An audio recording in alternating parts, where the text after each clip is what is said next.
বন্ধুরা, আমরা যদি দ্বিতীয় শ্রেণীর গণিত বইয়ের ৫৫ পৃষ্ঠার একদম উপরে লক্ষ্য করি, দেখো এখানে শুরুতেই বলা হয়েছে যোগ ২। আমরা একটু নিচে লক্ষ্য করলে এখানে প্রথমেই দেখতে পাচ্ছি একটি প্রশ্নবোধক চিহ্ন দেয়া রয়েছে। এখানে বলা হয়েছে তুলির ৭০টি গল্পের বই ছিল। বইমেলা থেকে সে আরও ৫০টি গল্পের বই কিনল। তুলির মোট কয়টি গল্পের বই হলো? আচ্ছা, আমরা যদি প্রশ্নটিকে আবারও বোঝার চেষ্টা করি, দেখো বলা হয়েছে তুলির ৭০টি গল্পের বই ছিল, তাই না? এবারে সে কী করলো? বইমেলা থেকে সে আরও ৫০টি গল্পের বই কিনলো। আচ্ছা, এখন আমাদের বের করতে বলা হয়েছে তুলির মোট কয়টি গল্পের বই হলো। আচ্ছা, তাহলে আগে ছিল তার ৭০টি এবং সে পরে আরও কিনলো ৫০টি, তাই না? এখন এই সবগুলো মিলে তার কয়টি গল্পের বই হলো সেটি আমাদের বের করতে বলা হয়েছে। আমরা কিভাবে বের করব? দেখো, এই ৭০টি যেহেতু আগে ছিল, এই ৭০-এর সঙ্গে আমরা এই ৫০কে কী করব? যোগ করে দিব। কেন? কারণ আগে তার ৭০টি ছিল, এর সঙ্গে আরও ৫০টি কিন্তু বেড়ে গেল। যখন সে ৫০টি কিনলো তখন কিন্তু তার গল্পের বই আরও বাড়লো, তাই না? আর যখন বাড়ে তখন আমরা কি করি? যোগ করি। এজন্য এই দুটি সংখ্যাকে যোগ করলেই পেয়ে যাব যে তার এখন কয়টি গল্পের বই হলো।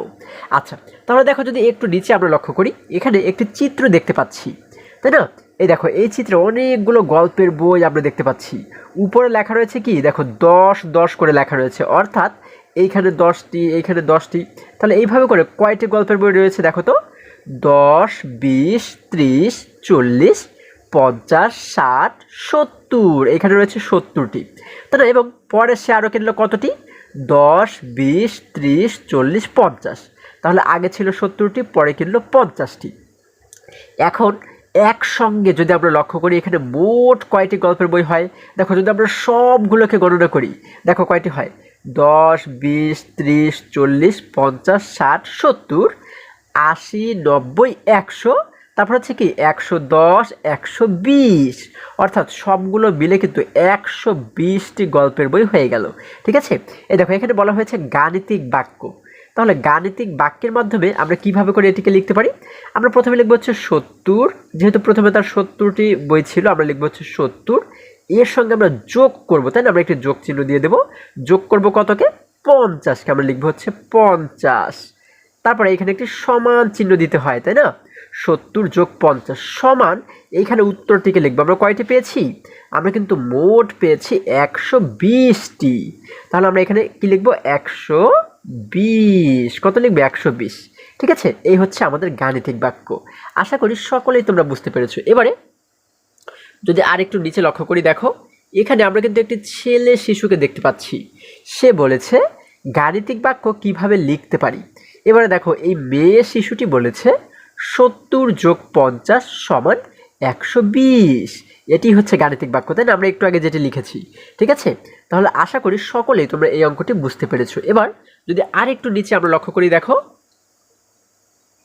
এখানে আমরা দেখতে পাচ্ছি, এখানে আমাদেরকে বলা হয়েছে যোগ করি। আমরা কিন্তু অনেকগুলো যোগ অঙ্ক দেখতে পাচ্ছি।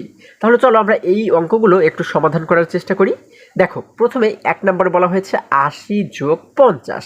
আমরা কি করব? ১ নাম্বার দিয়ে এই সম্পূর্ণ অঙ্কটি উঠাবো। হ্যাঁ, তারপরে এখানে একটু সমান চিহ্ন দেবো। আমরা একটু সমান চিহ্ন দিলাম। এখন যোগ করো। আমরা কি জানি? যোগের ক্ষেত্রে শেষের দুটি সংখ্যাকে প্রথমেই যোগ করতে হয়, তাই না? এখানে শেষে রয়েছে ০, এখানেও রয়েছে ০। ০ এবং ০কে যোগ করলে কত হয়? ০ই কিন্তু হবে, কারণ ০ মানে তো কিছুই না। ০ এবং ০কে যোগ করলে হয় ০। তাহলে আমরা এই শেষে কিন্তু লিখে দেবো ০, তাই না? শেষে কেন লিখলাম? কারণ আমরা শেষের দুটি সংখ্যাকে যোগ করেই তো ০ পেয়েছি। এজন্য এই ০টাকেও আমরা শেষে লিখে দিলাম। আমরা জানি শেষ থেকে লিখতে লিখতে এই সামনের দিকে যেতে হয়, তাই না? আগের দিকে যেতে হয়। আচ্ছা, এবার যদি এই আগের সংখ্যার সঙ্গে আগের সংখ্যাটিকে আমরা যোগ করি, এখানে রয়েছে ৮, এখানে রয়েছে ৫। আমরা কিভাবে যোগ করব? ৮ এবং ৫-এর মধ্যে কে ছোট? হ্যাঁ, আমরা জানি ৫ ছোট, তাই না? তাহলে ৫-এর জন্য আমরা ৫টি দাগ দেব।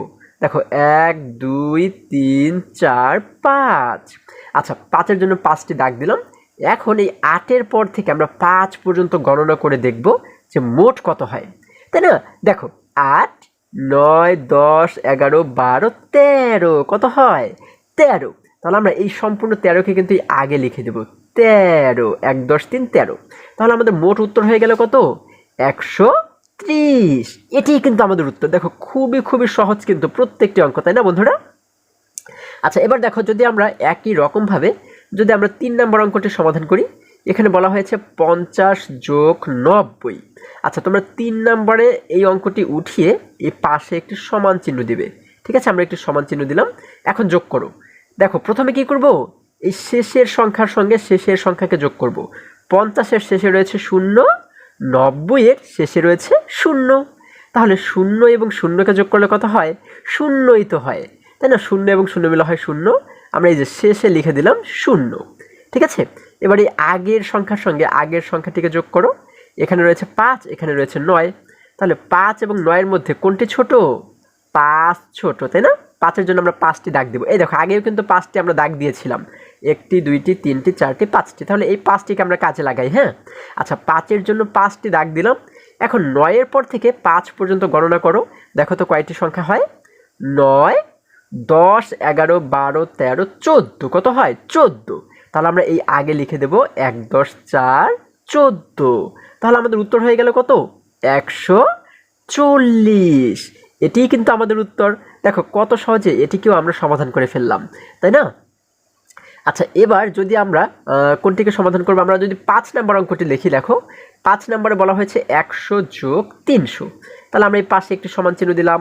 আচ্ছা এখন প্রথমে কি করবো, শেষের সংখ্যার সঙ্গে শেষের সংখ্যাকে যোগ করব, তাই না? শেষে রয়েছে 0, এখানে কিন্তু শেষে রয়েছে 0। তাহলে 0 এবং 0 মিলে কত হয়ে যায়? 0ই তো হয়ে যায়। আমরা এই যে শেষে লিখে দিলাম 0, তাই না?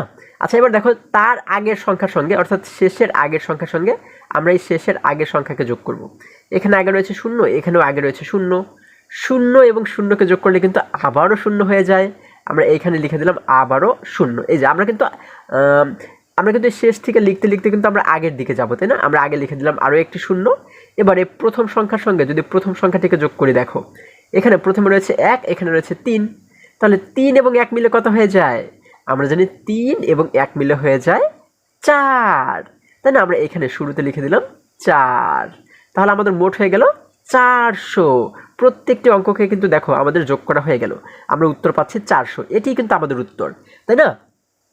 এবারে যদি আমরা আর একটু পরে যেগুলো রয়েছে, দেখো আমরা কোনটিকে সমাধান করতে পারি? 8 নাম্বারটিকে সমাধান করি। হ্যাঁ দেখো বলা হয়েছে 30 যোগ 300 130, 30 যোগ 130। আমরা এখানে একটু সমান চিহ্ন দিলাম। এখন এই শেষের সংখ্যার সঙ্গে প্রথমে কি করব? শেষের সংখ্যাকে যোগ করব। শেষে রয়েছে 0, এখানেও শেষে রয়েছে 0। তাহলে 0 এবং 0কে যোগ করলে কত হয়? 0। আমরা এই যে শেষে লিখে দিলাম 0। আচ্ছা এবার তার আগের সংখ্যার সঙ্গে যদি আমরা এই শেষের আগের সংখ্যাটিকে যোগ করি, এখানে আগে রয়েছে 3, এখানে শেষের আগে রয়েছে 3। তাহলে 3 এবং 3কে এবার যোগ করো। ধরো আমরা এই 3-এর জন্য 3টে দাগ দিলাম। হ্যাঁ, 1টি 2টি 3টি। আচ্ছা এই 3-এর জন্য 3টে দাগ দিলাম। এখন এই 3-এর পর থেকে আমরা এই 3 সংখ্যা পর্যন্ত গণনা করব। তাহলে দেখো 3, 4, 5, 6। কত হয়? 6। তাহলে আমরা আগে লিখে দেব 6। আচ্ছা এবার দেখো যদি আমরা তার আগের সংখ্যার সঙ্গে তার আগের সংখ্যাকে যোগ করি, এখানে কিন্তু 3-এর আগে কিছুই নেই, তাই না? কিন্তু এইখানে এই 3-এর আগে রয়েছে 1, তাই না? এই পাশে যেহেতু কিছু নেই, তাহলে এই 1টাকে আমরা এই আগে লিখে দেব। ঠিক আছে, আমরা এখানে লিখে দিলাম 1। তাহলে আমাদের হয়ে গেল 160। এটিই কিন্তু আমাদের উত্তর। ঠিক আছে, আশা করি সকলেই তোমরা বুঝতে পেরেছো। এবার দেখো সর্বশেষ 10 নম্বর অঙ্কটা আমরা একটু লক্ষ্য করি। হ্যাঁ 10 নম্বরে বলা হয়েছে 50 যোগ 220। আমরা এখানে একটু সমান চিহ্ন দিলাম। আচ্ছা এখন কি করব? শেষের সংখ্যার সঙ্গে প্রথমেই আমরা এই শেষের সংখ্যাটিকে যোগ করব। এখানে শেষে রয়েছে 0, এখানেও শেষে রয়েছে 0। 0 এবং 0কে যোগ করলে কত হয়? 0ই হয়। আমরা এই যে শেষে লিখে দিলাম 0। আচ্ছা এবার তার আগের সংখ্যার সঙ্গে যদি তার আগের সংখ্যাটিকে যোগ করি, এখানে আগে রয়েছে 5, এখানে রয়েছে 2। 5 এবং 2 এর মধ্যে কে ছোট? 2 ছোট। আমরা 2 এর জন্য 2টি দাগ দিলাম, 1টি 2টি, তাই না? 2 এর জন্য 2টি দাগ দিলাম। এখন 5-এর পর থেকে 2 সংখ্যা পর্যন্ত গণনা করো। দেখো কত হয়? 5, 6, 7। কত হয়? 7। আমরা এখানে আগে লিখে দিলাম 7। এবার আমরা দেখো তো তার আগের সংখ্যাগুলোকে যোগ করি। 5-এর আগে এখানে কিন্তু আর কিছুই নেই, কিন্তু এখানে 2-এর আগে রয়েছে আরও 2। তাহলে এখানে রয়েছে 2, এখানে কিন্তু আগে আর কিছুই নেই। তাহলে এই 2টাকে আমরা শুরুতে লিখে দেব। আমরা শুরুতে লিখলাম 2, তাহলে আমাদের মোট হয়ে গেল 270। এটাই হচ্ছে কি আমাদের উত্তর। এইভাবে করে বাকি অঙ্কগুলো কিন্তু তোমরা সমাধান করবে, ঠিক আছে? এটা হচ্ছে তোমাদের কাজ। আশা করি আজকের প্রত্যেকটি অঙ্ক তোমরা খুবই সহজে এবং খুবই সুন্দরভাবে বুঝতে পেরেছো। বন্ধুরা, আজকে আমাদের এই পর্যন্তই। আবারও দেখা হবে পরবর্তী ভিডিওতে। আর হ্যাঁ, তোমরা যদি আমার চ্যানেলে নতুন হয়ে থাকো তাহলে এখনই চ্যানেলটি সাবস্ক্রাইব করে পাশে থাকো, যেন আমার যে কোনো ভিডিও আপলোড করার সাথে সাথে খুব সহজেই তোমরা সেটি পেতে পারো। সকলে ভালো থাকো, সুস্থ সবল থাকো, এই কামনা করে শেষ করছি। ধন্যবাদ সকলকে।